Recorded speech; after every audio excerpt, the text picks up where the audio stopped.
Truck अंदर से बहुत ही ज़्यादा खूबसूरत है, मज़ा आ गया देखकर, वाह वाह ज़बरदस्त।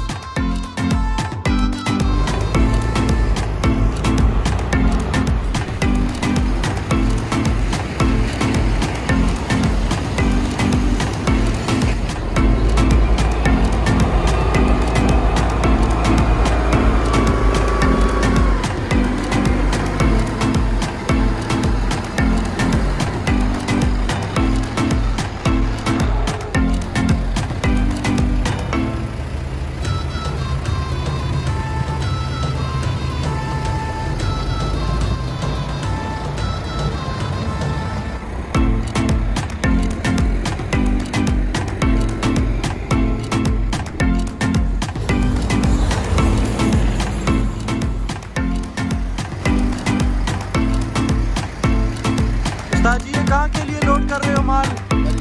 मरी के लिए। अच्छा ये गाड़ी मरी में चलती है। कितनी ज़्यादा चढ़ाई होती है? खतरनाक, बहुत ज़्यादा खतरनाक। और वजन कितना हो जाता है इसका? अच्छा 3 सैकड़े। ठीक है 300 स्क्वायर फीट माल होगा इसमें। ठीक है ज़बरदस्त।